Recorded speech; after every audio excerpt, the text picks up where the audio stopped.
Nós estamos estudando Romanos e hoje o tema do nosso estudo é como está a sua consciência diante de Deus. Como nós, seres humanos, chegamos onde estamos? Existem mais do que duas visões, mas talvez as duas principais sejam ou são a ideia de um grupo chamado comunidade científica e uma outra que é uma visão bíblica. Eu gostaria de ler um texto aqui e eu vou algumas imagens associadas àquilo que eu vou estar lendo, que você prestasse atenção. De acordo com a comunidade, entre aspas, científica, e segundo a teoria mais provável, há aproximadamente 13 bilhões de anos, uma grande explosão chamada Big Bang ocorreu. De lá para cá, o universo se expandiu. Hoje, no universo visível, acredita-se que haja 100 bilhões de galáxias. Cada galáxia, na média, possui 100 bilhões de estrelas, muitas delas maiores que o Sol. Após a explosão e durante a expansão, algo em torno de 8 bilhões de anos depois, nosso planeta estava formado. A Terra, portanto, segundo os evolucionistas, tem mais ou menos 4 bilhões e meio de anos. Conforme uma das teorias dentro da teoria da evolução, 500 milhões de anos depois da formação da Terra, reações químicas altamente energéticas podem ter produzido uma molécula chamada de autorreplicadora, a partir da qual a vida foi gerada. À medida que os anos se passaram, a vida que começou simples evoluiu e novas formas viventes surgiram. Há 520 milhões de anos, por exemplo, apareceram os primeiros vertebrados. Não se sabe ao certo como surgiu a espécie humana. Os hominídeos, dos quais o Homo sapiens, ou que em latim significa o homem sabido, seria descendente, surgiram há mais ou menos 4 milhões de anos. O Homo sapiens, que somos nós, é mais recente, algo em torno de 120 mil anos. Há apenas 15 mil anos, os seres humanos viviam em grupos nômades e dependiam das plantas e da caça. As primeiras civilizações, a história mostra, apareceram há mais ou menos 6 mil anos em uma área do mundo chamada então Mesopotâmia, onde hoje está o Oriente Médio. Era a área situada entre os rios Eufrates e Tigres. E se você tiver curiosidade, leia Gênesis capítulo 1 e você vai encontrar esses dois livros aí, esses dois rios no relato. Em sua evolução, os seres humanos atingiram o estágio atual. De acordo com a comunidade científica, todo esse processo aconteceu do nada, por acaso e sem necessariamente que alguém quisesse. Segundo esta mesma comunidade, este é apenas mais um estágio evolutivo.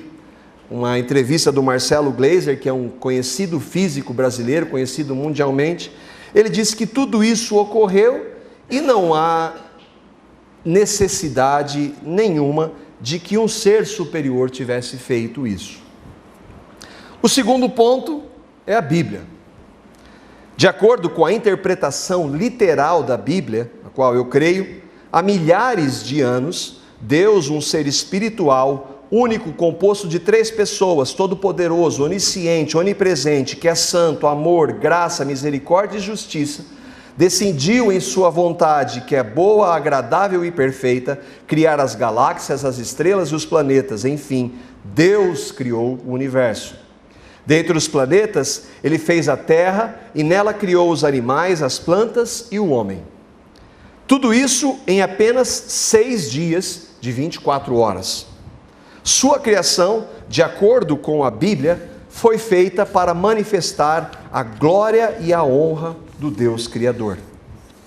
O homem tem papel importante na criação divina.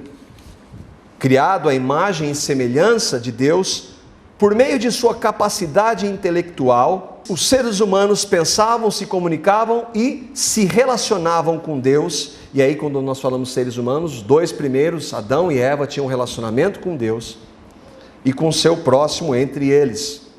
Contudo, este homem pecou e perdeu o relacionamento que tinha com o seu Criador. Por meio do pecado, o homem passou a ser o centro da sua vontade. Com isso e o passar dos anos, ele foi cada vez mais se distanciando de Deus e sofrendo as consequências da sua escolha. Mesmo assim, seu Criador sempre o buscou. O Criador do ser humano sempre buscou o ser humano.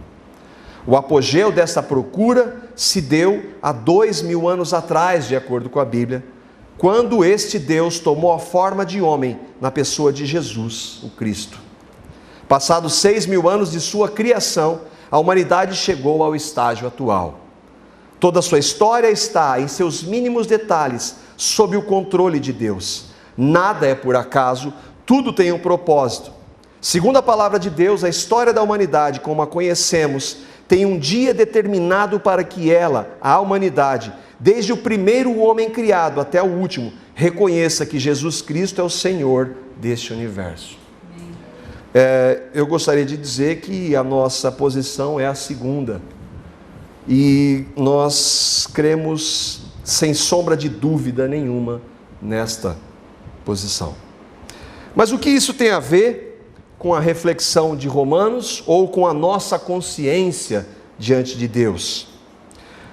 O texto que nós vamos ler e que particularmente eu gosto muito dele, porque ele representa uma resposta clara a toda essa falácia da teoria da evolução, e que confirma um texto que nós já lemos há alguns dias, alguns domingos, Romanos 1:22, que aos que se dizem sábios, eles se tornaram loucos com teorias como, por exemplo, essa. Eu gostaria que nós pudéssemos examinar a palavra. Nós vimos na semana passada que Deus é um justo juiz e que vai julgar a cada um segundo as suas obras. Vimos que todos aqueles que um dia receberam a Cristo não vão ser julgados segundo as suas obras, mas segundo a obra de Cristo. E então nós estamos aqui no versículo 12, o capítulo 2, e nós vamos ler até o versículo 16. Dando continuidade, porque Paulo estava dizendo sobre a lei, sobre todos são culpados diante da lei, nós vamos ver mais isso ainda. E ele está falando para o judeu religioso que tinha lei, que se vangloriava da lei, mas não cumpria a lei. E que o juízo de Deus é segundo a verdade, a prática da lei, e não segundo ter ou não a lei em suas mãos. E Paulo então agora, ele vai detalhar um pouco mais essa questão da lei. Então ele escreve: todo aquele que pecar sem a lei também perecerá. E todo aquele que pecar sob a lei, ou debaixo da lei, pela lei será julgado. Porque não são os que ouvem a lei que são justos aos olhos de Deus, mas os que obedecem à lei, estes são, ou serão, declarados justos.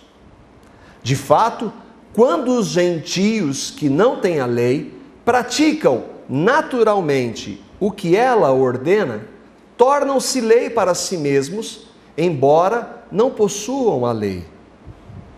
Pois mostram que as exigências da lei, ou a obra da lei em algumas versões, estão gravadas em seus corações. Disso dão testemunho também a consciência e os pensamentos deles, ora acusando-os, ora defendendo-os. Isso acontecerá no dia em que Deus julgar os segredos dos homens, mediante Jesus Cristo, conforme declara o meu Evangelho. Versículo 12, Paulo começa: todo aquele que pecar sem a lei também perecerá. Todos aqueles que não conhecem a lei, ou não tinham conhecimento da lei, vão perecer mesmo sem terem a lei, ou terem, no nosso caso, a palavra de Deus em mãos.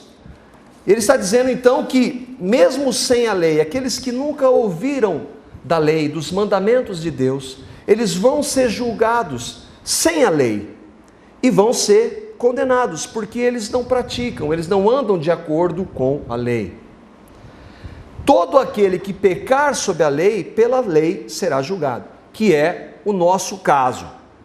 Todos nós conhecemos a lei, os mandamentos de Deus.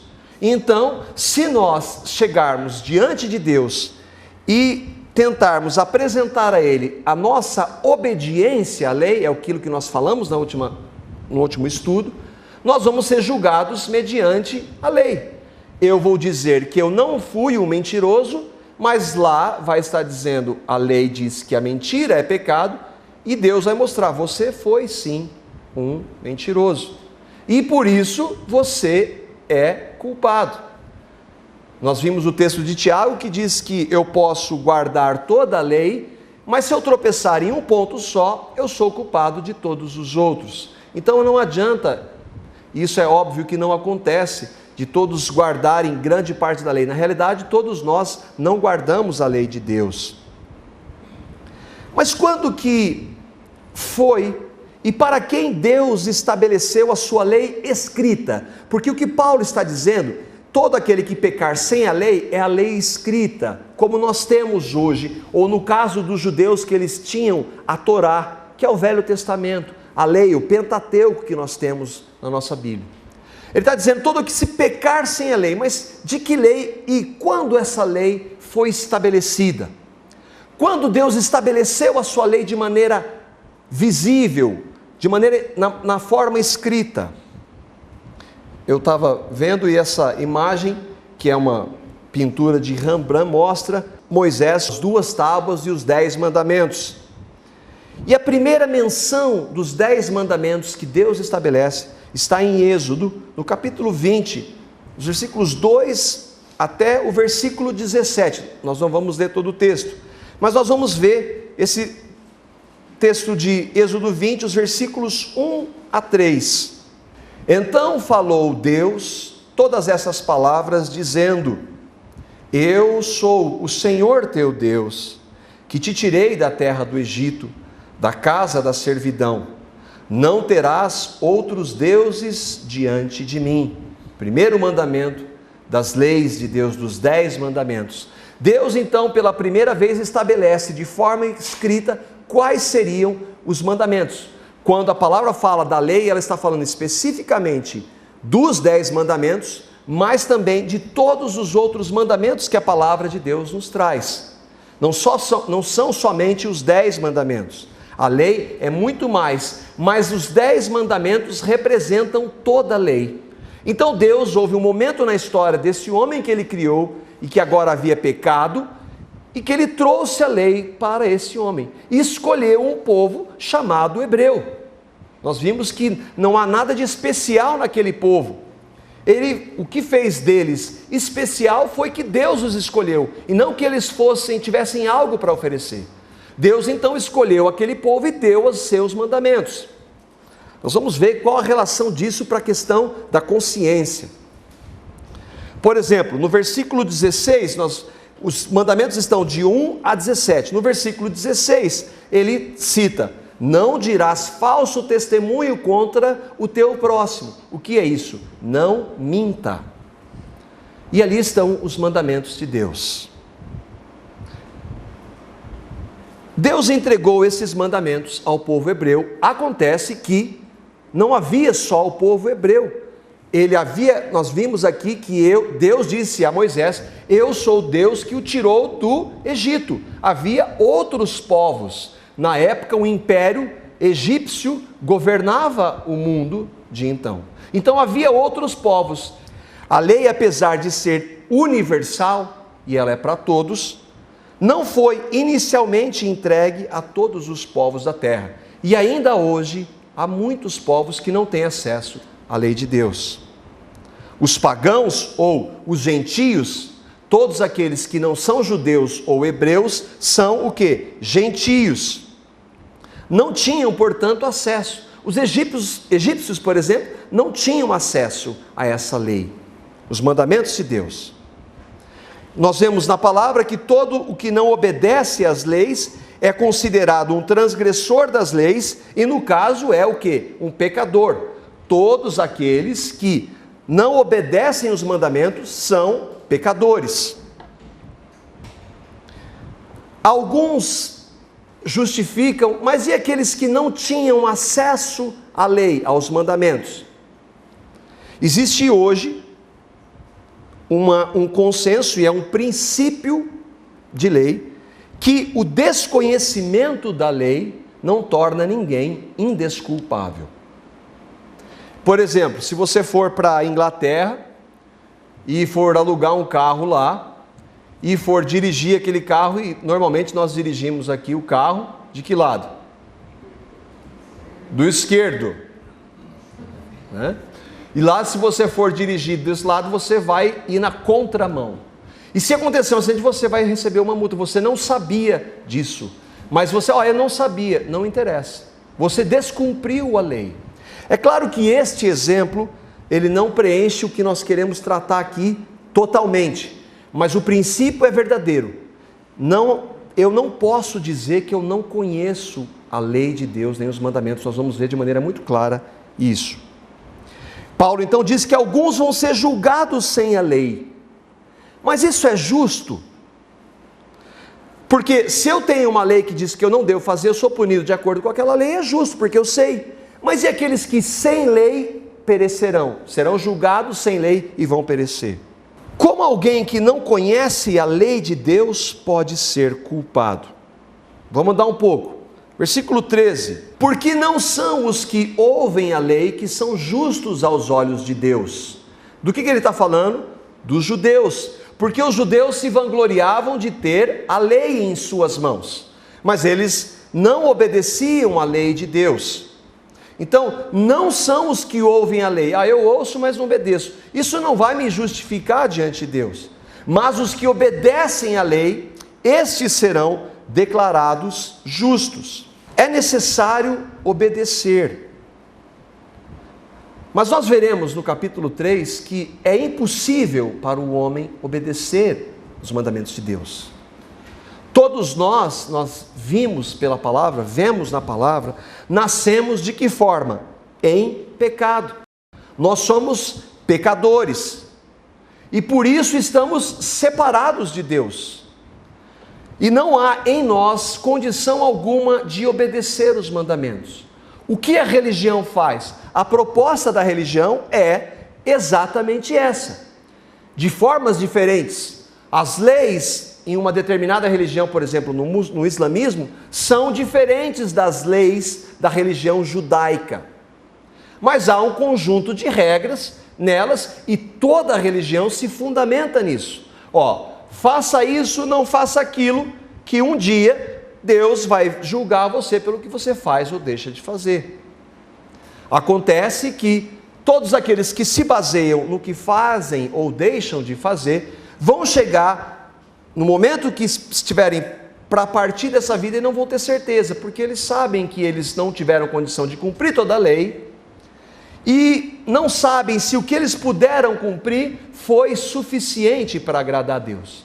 Isso se chama religião, o que é diferente do evangelho, que a salvação, que é o que nós cantamos, é graça, é dada por Deus, independentemente de nós cumprirmos ou não as leis de Deus, e no nosso caso, as leis, os mandamentos do Senhor. Então, o que ele está dizendo aqui para os judeus que se vangloriavam é que eles não, o fato deles ouvirem e terem as leis, porque eles julgavam os outros, nós somos o povo escolhido, recebemos as leis, eles não entenderam que, se vocês não obedecem, vocês são tão pecadores como os pagãos ou os gentios que não têm acesso à lei. Vocês não são diferentes.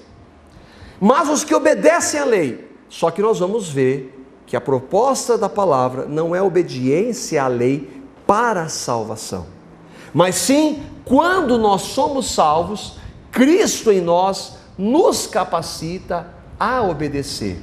E a graça mostra que, ainda que eu não obedeça, porque mesmo tendo sido salvo pela graça, por Cristo totalmente, eu não tenho condição de obedecer tudo, e no processo eu vou falhar, eu vou cair, a graça de Deus jamais vai ser anulada. Ao passo que na religião vai sempre depender do que eu faço ou deixo de fazer, do tanto que eu tento obedecer às leis.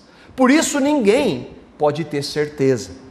Mas aqueles que creem em Cristo podem ter convicção, porque mesmo sabendo que não conseguem cumprir ou obedecer à lei, eles são declarados justos só pelo que Cristo fez. É diferente. A gente vai tratar muito disso ainda, né?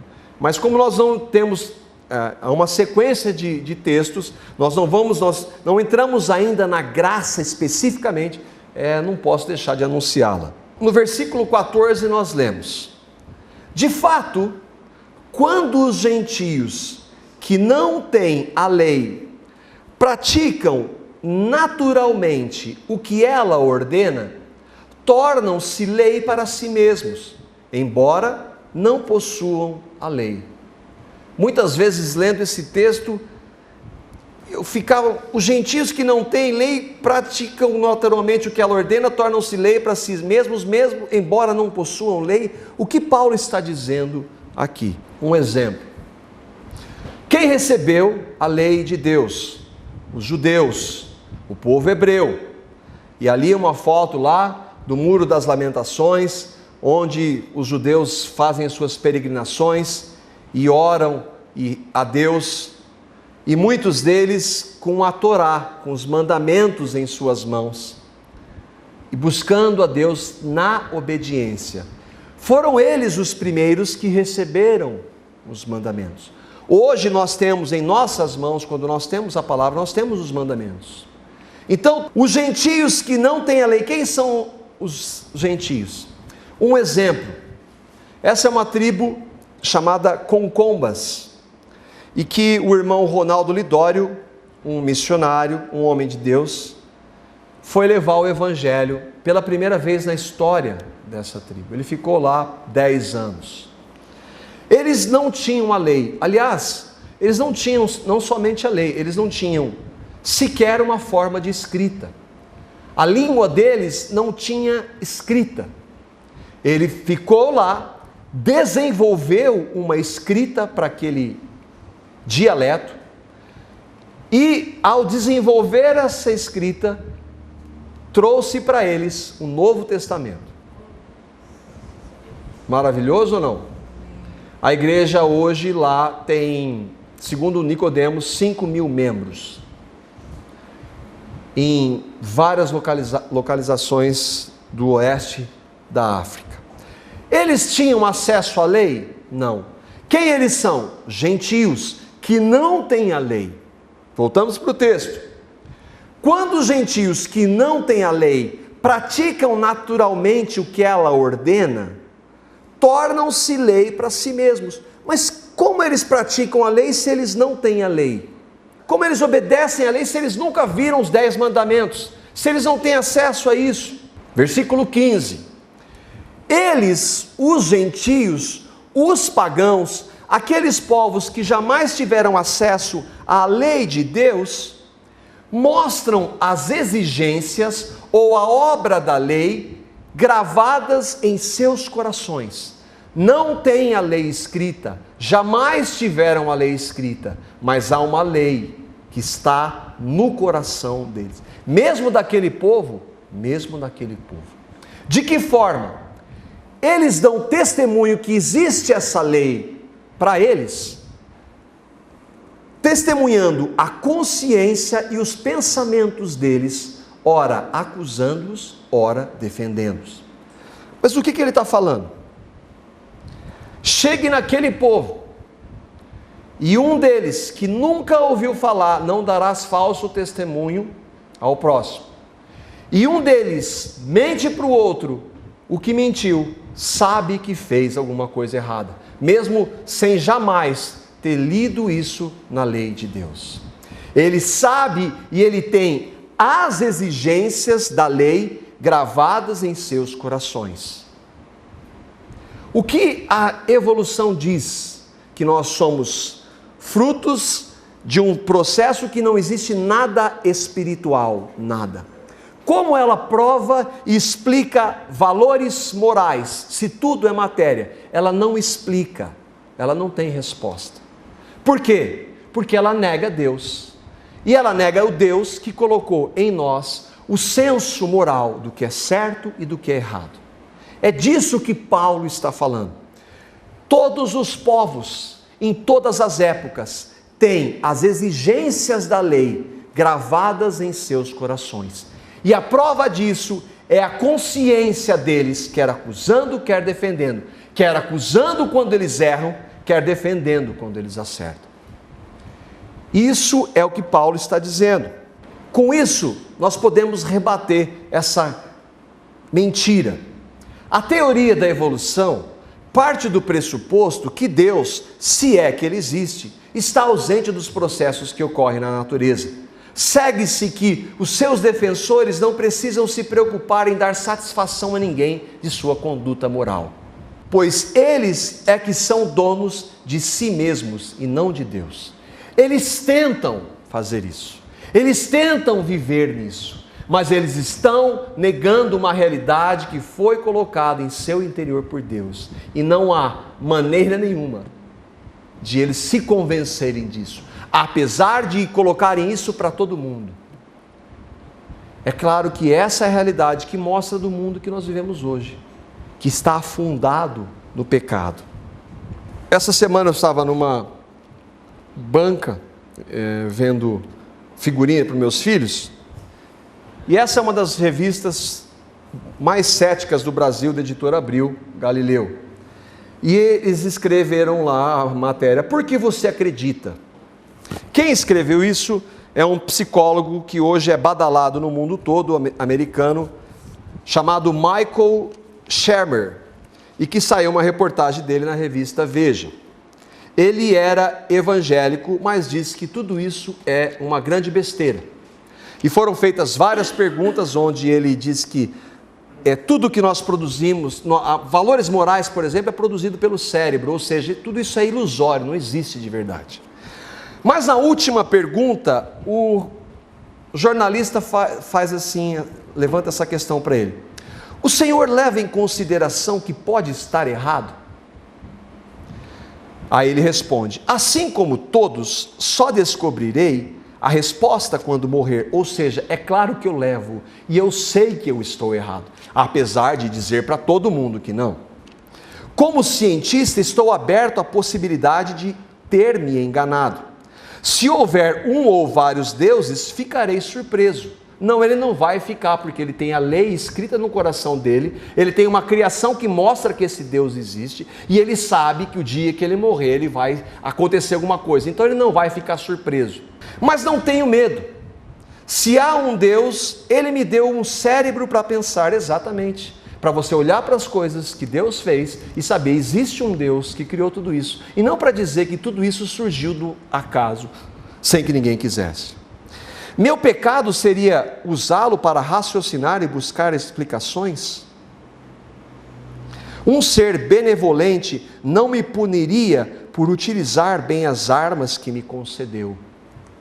Ele vai ser julgado segundo as obras dele e vai ser, se não crer em Cristo, julgado segundo o que ele faz ou deixa de fazer. Um vídeo que eu acredito que vocês viram e que é uma outra verdade e que mostra que essa consciência do que é certo e o que é errado está em nós. É engraçadinho, mas é verdade.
Bom, ele vai fazer isso mais algumas vezes.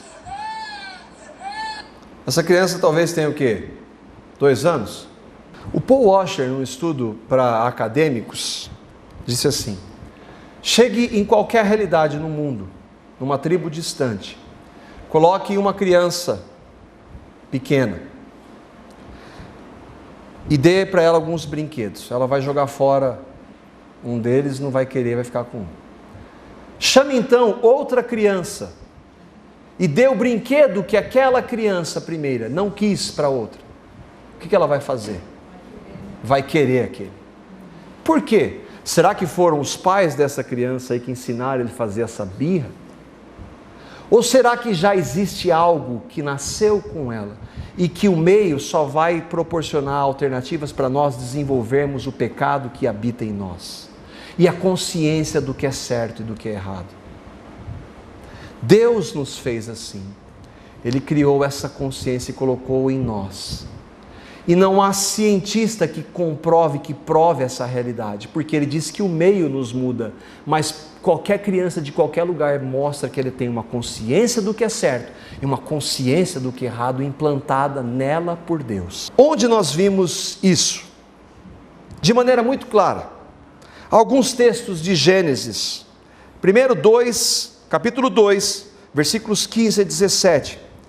O Senhor Deus colocou o homem no jardim do Éden, que coincidentemente fica no Oriente Médio, que coincidentemente fica na Mesopotâmia, que coincidentemente teve o início da civilização, porque Deus criou um homem com uma capacidade de pensar e de construir, e ele já começou criando coisas, e não ele foi uma ameba e foi evoluindo, não. Aquele homem pecou e a partir daquele momento ele vai para o mundo. E no lugar onde ele está, Deus colocou aquele homem no jardim chamado Éden, que lá no relato está o rio Tigre e o rio Eufrates. Que interessante que a ciência concorda a partir dos 6.000 anos da civilização. E o Senhor ordenou ao homem, ele colocou-o no jardim e ordenou ao homem: coma livremente de qualquer árvore do jardim, mas não coma de qual árvore? Da árvore do conhecimento do bem e do mal, porque no dia em que dela comerdes, certamente morrerá, você vai morrer. Quem disse isso? Deus. Deus disse: não coma dessa árvore, porque no dia que você comer, você vai morrer. Morre espiritualmente. E é aquele relato que nós lemos no início: o homem perdeu o relacionamento com Deus devido à entrada do pecado. Por quê? Porque ele desobedeceu. Mas o que ele recebeu quando ele pecou? O conhecimento do bem e do mal, porque até então ele era um ser perfeito, sem pecado. A partir do momento que ele peca, ele tem acesso ao conhecimento do bem e do mal. Mas a partir desse texto, o próximo texto: disse a serpente à mulher, quando ela vai diante da serpente, e a serpente, que é o diabo, diz: ó, come aqui desse fruto, não tem problema. Falou: ó, Deus disse que nós não devemos nem tocar, o que Deus não havia dito. E ela então diz: certamente vocês não vão morrer. Deus sabe que no dia em que dele comerem deste fruto, seus olhos se abrirão e vocês serão como Deus, conhecedores do bem e do mal, com uma consciência do que é certo e do que é errado. Deus disse, a serpente que engana confirmou esta verdade, mas jogou a mentira, e daí mostra como nós devemos estar atentos aos pregadores, porque eles nunca chegam com a mentira escancarada, eles jogam verdade junto da mentira. É verdade que Deus disse que eles conheceriam o bem e o mal? Sim ou não? Nós acabamos de ler: não coma da árvore do conhecimento do bem e do mal. Mas Deus vai falar logo em seguida, continuando o texto: quando a mulher viu que a árvore parecia agradável ao paladar e era atraente aos olhos, além disso, desejável para dela se obter discernimento, tomou o seu fruto, comeu e deu ao seu marido, que também comeu. E naquele momento entrou o pecado, e aquele casal separou-se da presença de Deus devido ao pecado, tiveram filhos que nasceram em pecado, e os filhos dos seus filhos nasceram em pecado, e todos nós estamos debaixo do pecado, porque nascemos em pecado, e já nascemos com uma consciência do que é certo e que é errado, ainda que não sejamos ensinados a respeito dela, ela está em nós, porque Deus colocou em nós, e porque nós somos frutos do pecado. O texto ainda continua, mais à frente de Gênesis: mas o Senhor Deus, depois deles terem pecado, chamou o homem perguntando: onde está você? É óbvio que Deus não sabia onde ele está. Ele sabia, é uma pergunta retórica, ele quer ouvir dele.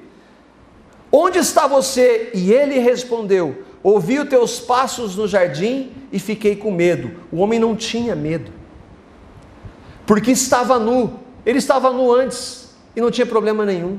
Por isso eu me escondi. E aqui nós vemos uma característica já de saber da questão do conhecimento do bem e do mal. Olha o que Deus diz.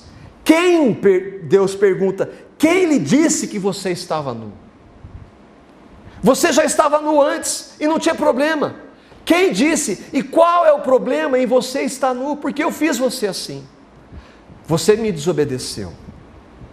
Você comeu do fruto da árvore, da qual lhe proibi comer. Obviamente Deus já sabia, e obviamente Ele já está tratando com misericórdia, porque Adão, ainda que tenha pecado, ele vai dizer: eu comi. É claro que ele vai atribuir a culpa à mulher, a mulher vai atribuir ao diabo, mas ele diz: eu comi. Neste momento entra algo que nós temos, cada um de nós nascemos, a consciência do que é certo e do que é errado. E essa consciência nos acusa ou nos defende. Acontece que se eu me basear no que eu faço ou deixo de fazer, para agradar a Deus, eu sei pela minha consciência, ainda que para os outros eu seja uma boa pessoa, na minha consciência eu sei que eu sou um pecador. E por isso Paulo diz: aqueles que sem lei pecaram, também vão perecer. Então disse o Senhor Deus: agora o homem se tornou como um de nós, não sendo Deus, porque nós não somos deuses, ainda que o desejo do homem é ser Deus. A característica é que nós conhecemos o bem e o mal. Não se deve, pois, permitir que ele também tome do fruto da árvore da vida e o coma e viva para sempre. E então aquele homem é expulso do jardim. Duas verdades que nós vemos em Romanos e que nós vimos no capítulo 1. Todo homem sabe da existência de Deus pelas coisas que ele criou. Agora nós estamos vendo pelo senso do certo e do errado que todos nós temos, que Deus nos fez assim. E que nós devemos responder a esse Deus, e que todos nós um dia vamos ter que responder a esse Deus, e que nós lemos em Hebreus na semana passada, que cada um vai prestar contas da sua vida aqui, diante desse Deus, e que nós falamos também, que se você se basear nas suas práticas, você vai ser condenado. A única alternativa para mim e para você é a justiça daquele que obedeceu tudo, que em tudo foi tentado, porém sem pecado, Jesus, o nosso amado Senhor e Salvador. Uma outra verdade: a morte não é o fim. Esse texto de Eclesiastes diz isso. Também Deus pôs no coração do homem o anseio pela eternidade. Por isso eu sei que há alguma coisa depois, eu sei, e que quando eu partir dessa vida, eu vou prestar contas da minha vida. C.S. Lewis escreveu: se eu encontro em mim um desejo que nenhuma experiência deste mundo pode satisfazer, a explicação mais provável é a de que fui criado para um outro mundo. Um homem que era ateu, um intelectual, mas que se rendeu à palavra de Deus, ao Senhor Jesus, e passou a ser um pregador dele. Versículo 16: isto acontecerá no dia em que Deus julgar os segredos dos homens mediante Jesus Cristo, conforme o declara o meu Evangelho. Isso o quê? Do que Paulo está falando? Lá no versículo 12: todo aquele que pecar sem lei, sem a lei também perecerá. E todo aquele que pecar sob a lei, pela lei será julgado. Isso vai acontecer um dia que todos os segredos dos homens serão julgados. Segundo quem? Jesus Cristo. E naquele dia, o único fato que vai importar é se eu creio em Cristo como o meu mediador diante de Deus. Eu vou adiantar e ir para o capítulo 3 de Romanos. Nós vamos passar por ele daqui a um tempo, mas eu quero ler para que nós saibamos como nós podemos ver ou nos apresentar diante de Deus, já que pela nossa justiça não é possível. Sabemos que tudo o que a lei diz, os mandamentos de Deus, o diz àqueles que estão debaixo dela, ou seja, todos. Os que têm a lei escrita, nós, os que têm a lei, a obra da lei em seus corações. Para quê? Para que toda boca se cale e todo mundo esteja sob o juízo de Deus, o juízo que nós vimos na semana passada.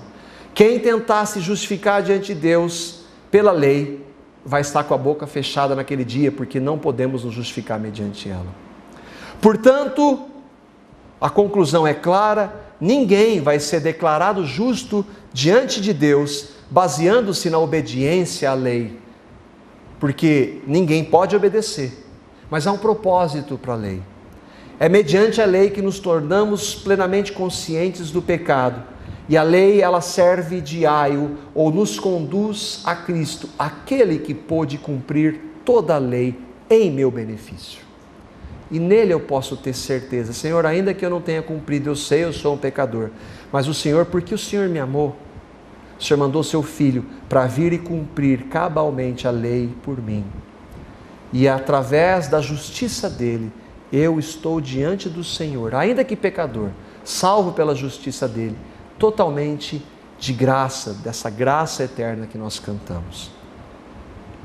Mas agora, para aqueles que creem, que sabem que não podem se justificar diante de Deus, se manifestou uma justiça que provém de Deus, independente da lei. Por isso que não importa o que eu faço ou deixo de fazer, mas o que Cristo fez por mim, da qual testemunham a lei e os profetas.